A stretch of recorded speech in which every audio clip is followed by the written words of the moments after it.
اعوذ باللہ من الشیطان الرجیم بسم اللہ الرحمن الرحیم نحمدہ و نصلی علی رسولہ الکریم۔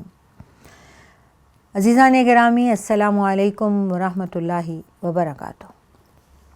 ہم محسن عالم کے موضوع پر ایک سیریز ریکارڈ کرا رہے ہیں جس میں رسول پاک حضرت محمد صلی اللہ علیہ وآلہ وسلم کے خاندان، حسب نسب، ولادت باسعادت، پرورش، یوں سمجھ لیجئے کہ ولادت سے وصال تک جتنا بھی جس طرح سے بھی اللہ تعالی ہمیں توفیق عطا کرے ہم کور کر سکے ہم کریں گے۔ آج ولادت باسعادت کے بعد پرورش پر ہم بات کر رہے تھے۔ پرورش کے شروع میں ہی ہم نے کچھ واقعات آپ کو پچھلی قسط میں سنائے جس میں حضرت حلیمہ سعدیہ کو غیر معمولی تجربات ہوئے جس سے وہ خوفزدہ ہوئیں اور رسول پاک صلی اللہ علیہ وآلہ وسلم کو واپس کرنے کی غرض سے مکہ مکرمہ میں لے آئیں۔ جب وہ حضرت آمنہ کے پاس آئیں اور انہوں نے تمام تر واقعات جو ان کے نزدیک بہت غیر معمولی تھے اور واقعتاً بہت غیر معمولی تھے، اور اس میں سب سے بڑا واقعہ آپ صلی اللہ علیہ وآلہ وسلم کے شق صدر کا تھا۔ اس واقعے کے بعد ان دونوں میاں بیوی نے، حلیمہ سعدیہ اور ان کے شوہر حارث نے، یہ فیصلہ کیا کہ اس بچے کو آپ صلی اللہ علیہ وآلہ وسلم کو ان کی والدہ کے پاس لوٹا دینا چاہیے۔ اگر خدا نخواستہ کچھ غلط ہو جاتا ہے تو وہ اس امانت کو کیسے ادا کر پائیں گے۔ وہ جاتی ہیں اور جا کر حضرت آمنہ کو تمام تر باتیں کہہ ڈالتی ہیں۔ اس کے جواب میں حضرت آمنہ بہت عمدہ گفتگو فرماتی ہیں، پوچھتی ہیں، حلیمہ کیا تمہیں یہ خوف ہے کہ اس بچے پر کوئی شیطان نظر رکھے ہوئے ہے؟ تو وہ کہتی ہیں کہ ہاں، کوئی آسیب، کوئی جن، کوئی جادو، کچھ بھی ایسا غلط ہو رہا ہے جو نارمل نہیں ہے۔ تو سیدہ آمنہ جواب میں فرماتی ہیں کہ نہیں، غلط تو کچھ نہیں ہو سکتا اور شیطان بھی کبھی ان پر قابو نہیں پا سکتا۔ یہ میرا بچہ وہ ہے جو پیدائش سے پہلے بھی غیر معمولی واقعات کا ظہور کرواتا رہا ہے۔ اس پر حضرت حلیمہ سعدیہ پریشان ہو گئیں کہ آپ نے تو پہلے کبھی تذکرہ نہیں کیا۔ تو سیدہ آمنہ جواب دیتی ہیں کہ پہلے کبھی اس کے اوپر بات ہوئی بھی نہیں، تم نے بھی تو پہلے کبھی نہیں بتایا۔ تو پھر انہیں وہ تمام تر واقعات وہ بھی بتاتی ہیں کہ دوران حمل اکثر عورتوں کی طبیعت خراب ہوتی ہے اور ان کی وہ تقریباً 9 مہینے جن میں اس دوران حضرت عبداللہ زندہ بھی تھے، پھر اس کے بعد ان کی وفات بھی ہو گئی، اس کے بعد بھی 4 مہینے گزارے، تو طبیعت مستقل خوشگوار رہی اور کبھی بھی انہیں متلی بھی نہیں ہوئی، کبھی بھی ان کی طبیعت خراب نہیں ہوئی۔ پھر ولادت جب باسعادت ہوئی تو تمام تر سعادتوں کا ظہور ہوا۔ اس سے کچھ رات پہلے سے ہی سیدہ آمنہ کو خواب میں کوئی آ کر اونچی آواز سے کہتا تھا کہ یہ بچہ اس کائنات کا سب سے نیک بخت اور مختلف بچہ ہے۔ اور ایک مرتبہ کسی نے ان کو یہ کہا کہ ان کا نام احمد ہوگا۔ حضرت آمنہ کہتی ہیں کہ ان کی پیدائش کے بعد مجھے ایسا محسوس ہوا جیسے ہر طرف روشنی ہو گئی ہے۔ عورتیں اس وقت بے حال ہوتی ہیں درد سہ سہ کے، لیکن انہیں اس قدر خوشگوار کیفیت میں اللہ تعالیٰ نے رکھا اور انہوں نے محسوس کیا کہ مشرق سے مغرب تک نور پھیل گیا ہے، اور انہوں نے دیکھا کہ کیسر و کسریٰ کے محل کے تمام تر ستون، تمام تر فانوس گر گئے ہیں، اور انہوں نے محسوس کیا کہ مشرق سے مغرب تک نور ہی نور ہے، روشنی ہی روشنی ہے۔ نام سے لے کر اب یہاں شق صدر تک یہ ساری باتیں غیر معمولی تھیں۔ یہ احمد نام بھی پہلی بار رکھا گیا، جیسے محمد نام بھی پہلی بار رکھا گیا۔ اور حضرت عبد المطلب کو بھی یہی ایک کیفیت اور گمان اور ذہن میں ڈالا گیا کہ ان سے بڑھ کر کسی کی تعریف نہیں کی جائے گی، اور حضرت آمنہ کو بھی پیدائش سے پہلے یہ سجھا دیا گیا، بتا دیا گیا کہ اللہ کی حمد، اللہ کی عبادت، اللہ کی تعریف ان سے زیادہ بہتر اور کوئی نہیں کر پائے گا۔ عزیزان گرامی، احمد نام تو انجیل میں بھی تھا، احمد نام تو عبرانی میں، توریت میں بھی تھا۔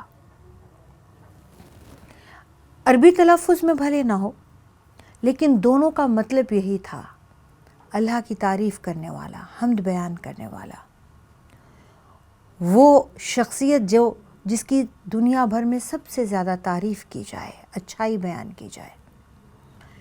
تو آپ صلی اللہ علیہ وآلہ وسلم کے یہ دو نام، ایک دادا اور ایک والدہ کے منہ سے اللہ تعالیٰ نے رکھوایا، اور یہ الہامی نام تھا۔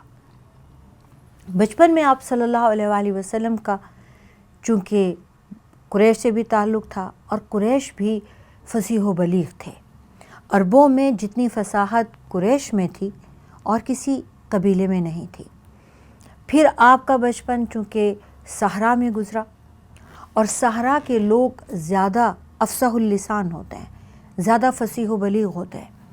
اب ان میں بنی سعد سب سے عمدہ تھا، یعنی ادھر عربوں میں قریش بہت فصیح زبان کے تھے، فصیح اللسان تھے، بلکہ افصح اللسان کہلاتے تھے۔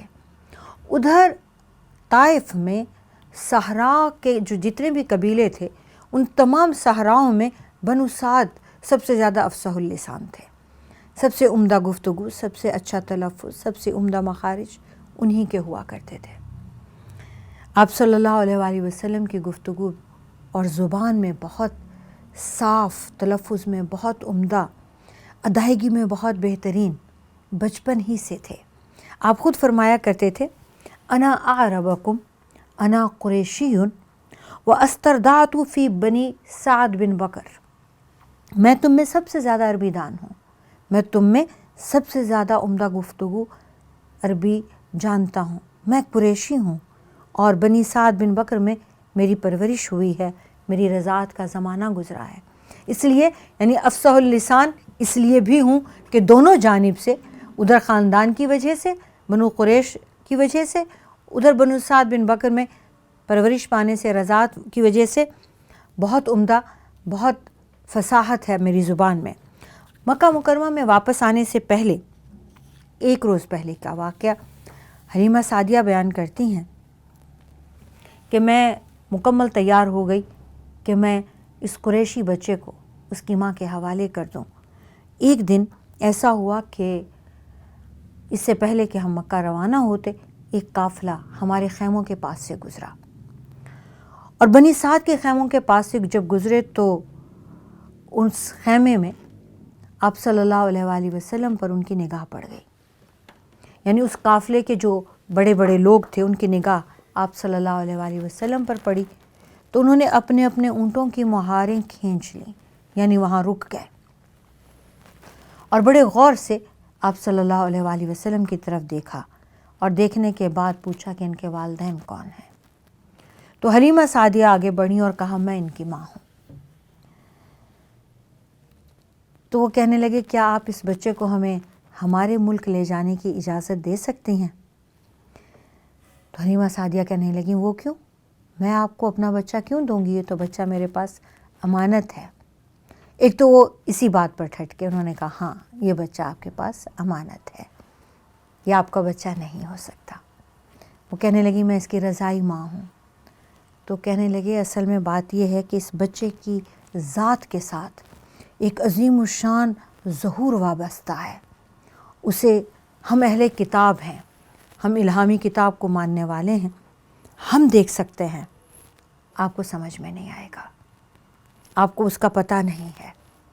حلیمہ سعدیہ کہتی ہیں کہ مجھے خوفزدہ کرنے کے لیے یہ ایک اور بات ہو گئی، تو میں نے حبشہ کے ان لوگوں سے آپ صلی اللہ علیہ وآلہ وسلم کو اس قریشی بچے کو اور چھپا لیا اپنے خیمے میں کہ اب ان پر کسی اور کی نگاہ بھی نہ پڑے۔ 5 سال کی، جبکہ 6 سال تک آپ کو رکنا تھا، 5 سال کی ہی عمر ہوئی تھی، ابھی سال مزید باقی تھا کہ آپ کو آپ کی والدہ کے حوالے کر دیا گیا۔ آپ صلی اللہ علیہ وآلہ وسلم اپنی والدہ کی آغوش میں 5 سال کی عمر میں مکہ مکرمہ تشریف لے آئے۔ آپ کی والدہ ہر سال مدینہ منورہ جایا کرتی تھیں، وہاں ان کا میکہ بھی تھا، وہاں بھی جاتی تھیں اور اپنے شوہر کی قبر پر بھی حاضری دیا کرتی تھیں۔ آپ صلی اللہ علیہ وآلہ وسلم جب 6.5 سال کے تھے، یعنی جب آپ تشریف لائے تو ایک مرتبہ آپ اپنی والدہ کے ساتھ گئے، واپس آ گئے۔ یہ دوسری بار جب آپ مدینہ منورہ اپنی والدہ کے ساتھ جاتے ہیں، آپ کی والدہ آپ کو لے کر مدینہ منورہ جاتی ہیں، اور ان کے ساتھ ایمن بھی ہیں جو حضرت عبداللہ کی لونڈی تھیں، پھر آپ حضرت آمنہ کی لونڈی بنی، اور پھر آپ صلی اللہ علیہ وآلہ وسلم کے ساتھ بھی تھیں۔ تو یہ ایمن کو لے کر مدینہ منورہ گئیں، پہلے اپنے میکے میں رہیں، وہاں کافی عرصے تک اپنے ننیحال میں آپ صلی اللہ علیہ وآلہ وسلم نے قیام فرمایا۔ وہاں پر ان کی والدہ نے انہیں وہ مکان بھی دکھایا جس میں حضرت عبداللہ کا انتقال ہوا تھا، پھر وہ اس جگہ پر لے گئیں جہاں وہ مدفون تھے۔ آپ صلی اللہ علیہ وآلہ وسلم نے اس یادگار سفر کو ہمیشہ یاد رکھا۔ اتنا بچپن، اتنی چھوٹی عمر کی بھی کوئی بات آپ صلی اللہ علیہ وآلہ وسلم کو بھولی نہیں تھی۔ آپ طائف کی باتیں بھی یاد فرماتے تھے، آپ مدینہ کے پہلے سفر کی بھی باتیں یاد کرتے تھے، آپ مدینہ کے اس سفر کی، یہ جو دوسرا سفر تھا، اس کی بات بھی یاد کرتے تھے جب آپ کی والدہ نے آپ کو اپنے والد کی قبر پر لے جا کر اپنے والد کی قبر پہ بیٹھایا اور بتایا یہاں آپ کے والد دفن ہیں۔ وہ گھر لے کر گئیں جس میں ان کے والد کا انتقال ہوا، ننیحال کے ایک ایک گھر میں ایک ایک خاندان کے ایک ایک رشتہ دار سے ملوایا۔ آپ صلی اللہ علیہ وآلہ وسلم اس سفر کے، یعنی مکہ سے مدینہ جانا، لوٹنا، وہاں کے قیام کے ایک ایک واقعے کو صحابہ کے ساتھ بعد میں آپ صلی اللہ علیہ وسلم شیئر فرماتے تھے۔ آپ نے فرمایا کہ ایک جگہ کو دیکھ کر آپ نے فرمایا یہ تو بنی ادی بن نجار ہیں، یہ ان کا گڑھ ہے، یہاں میں ایک لڑکی انیسا کے ساتھ کھیلا کرتا تھا جب میں اپنی والدہ کے ساتھ آیا تھا۔ یعنی بچپن میں 5 سال کی عمر میں اور یا پھر 6.5 سال کی عمر میں جس بھی سفر میں آپ نے اس بچی کے ساتھ اس جگہ پر کھیلا ہوگا، اس گڑھ پہ، آپ کو وہ بھی یاد تھا۔ جب آپ ہجرت کے بعد تشریف لاتے ہیں تو آپ نے صحابہ کو وہ جگہ دکھاتے ہوئے فرمایا یہاں میں کھیلا کرتا تھا۔ ایک جگہ آپ نے دیکھ کر فرمایا یہاں میں نے پرندوں کو اڑایا تھا اور مجھے وہ کھیلنا اتنا پسند آیا کہ میں یہاں آ کر اکثر پرندے ہاتھوں میں لیتا اور انہیں اونچا اڑایا کرتا تھا۔ ایک جگہ آپ نے ایک تالاب دیکھا، یعنی یہ ہجرت کے بعد آپ دیکھ رہے ہیں اور آپ کو یاد آ رہا ہے جب آپ 6.5 سال کی عمر میں اپنی والدہ کے ساتھ آئے ہیں۔ آپ فرماتے ہیں کہ یہ تالاب تو وہ ہے یہاں میں نے تیراکی سیکھی اور پھر میں اس کی خوب مشق کیا کرتا تھا۔ جب آپ کی والدہ آپ کو لے کر واپس جانے لگی تو راستے میں ابوا کے مقام پر وہ بیمار پڑ گئیں اور وہیں پر فوت ہو گئیں۔ آپ کو وہیں پر حضرت آمنہ کو ابوا ہی میں دفنا دیا گیا اور ایمن آپ کو لے کر مکہ مکرمہ واپس آئیں۔ حضور اکرم صلی اللہ علیہ وآلہ وسلم کو وہ جگہ بھی یاد تھی جہاں پر ان کی والدہ فوت ہوئی تھی، وہ جگہ بھی یاد تھی جہاں پر ان کی والدہ بیمار ہوئی تھیں، اور پھر وہ جگہ بھی یاد ہے جہاں ان کی والدہ کو کفنایا اور دفنایا گیا تھا۔ عزیزان گرامی، آپ صلی اللہ علیہ وآلہ وسلم تشریف لاتے ہیں جب مدینہ منورہ میں، اور جب صلح حدیبیہ کا واقعہ ہوتا ہے تو یہ تقریباً آپ صلی اللہ علیہ وسلم کی عمر اس وقت 57-58 سال کی ہے اور یا 59 سال کی۔ اب اس وقت آپ بتا رہے ہیں صحابہ کو، اپنی والدہ کی قبر کی نشاندہی فرما رہے ہیں، یعنی 6.5 سال کی عمر کا ایک بچہ جو اپنی والدہ کی وفات، دفنانا، کفنانا اور قبر دیکھتا ہے، پھر اس کے بعد اتنے سالوں کے بعد 51 یا 52 ایئرز کے بعد 51-52 سال کے بعد وہ اس قبر کی جگہ پر صحابہ کو لے جا کر فرماتے ہیں یہ میری ماں کی قبر ہے۔ اس کے بعد وہ قبر ظاہر ہے بہت بوسیدہ، بہت پرانی، تو اللہ تعالیٰ نے انہیں اجازت عطا فرمائی کہ وہ اپنی والدہ کی قبر پہ تشریف فرما ہوں۔ تو آپ جاتے ہیں اور وہاں بے اختیار رو پڑتے ہیں۔ تو ان میں سے ایک صحابی کہتے ہیں یا رسول اللہ آپ نے تو ہمیں رونے سے، قبر پہ بیٹھ کے رونے سے منع کیا، تو آپ کیوں رو دیے؟ آپ صلی اللہ علیہ وسلم فرماتے ہیں مجھے ان کی ممتا یاد آ گئی اور ان کی ممتا نے مجھے رلا دیا۔ پھر آپ اس قبر کو درست فرماتے ہیں، بالکل دوبارہ اس قبر کو ٹھیک کرتے ہیں، اور آپ صلی اللہ علیہ وآلہ وسلم اس سانحے کے بعد یعنی والدہ کی وفات کے بعد تشریف لے آتے ہیں۔ ام ایمن جو حضرت عبداللہ کی لونڈی تھیں، ان کی وفات کے بعد ان کی زوجہ حضرت آمنہ کے حصے میں آ گئیں، اور پھر حضرت آمنہ کے بعد آپ صلی اللہ علیہ وآلہ وسلم کے پاس مستقل آ گئیں۔ اس سانحے کے بعد ام ایمن نے لا کے آپ صلی اللہ علیہ وآلہ وسلم کو حضرت عبد المطلب کے حوالے کر دیا۔ حضرت عبد المطلب کے دل میں پہلے سے بھی زیادہ آپ کے لیے محبت، آپ کے لیے شفقت کا جذبہ بیدار ہو گیا۔ آپ لیکن ہر وقت اداس رہتے تھے۔ حضرت عبد المطلب کے بے انتہا پیار کے ساتھ بھی آپ کو اپنے والدین بہت یاد آتے تھے۔ والد جن کو آپ نے دیکھا بھی نہیں تھا، ان کے بارے میں اس قدر سنا تھا۔ تمام بھائی یعنی آپ کے تمام تایا، آپ کے تمام رشتہ دار، قبیلے کے لوگ ان کو بہت عمدہ الفاظ سے یاد کرتے تھے۔ پھر آپ کی والدہ ان کو بہت اچھے الفاظ سے یاد کرتی تھیں۔ تو آپ کے دل میں بنا ملے بنا دیکھے ہی والد کا بہت پیار تھا، لیکن والدہ کی ممتا تو آپ نے دیکھ رکھی تھی، والدہ کی شفقت تو آپ نے محسوس کی تھی۔ آپ بہت یاد کرتے تھے اپنی والدہ کو اور بہت اداس رہتے تھے۔ اس بات کو دیکھتے ہوئے آپ کے دادا عبد المطلب نے آپ کو اپنی اولاد سے بھی بڑھ کر چاہا، ہر وقت اپنے پاس رکھتے تھے۔ یہ سردار مکہ تھے اور ان کی بہت ہیبت تھی۔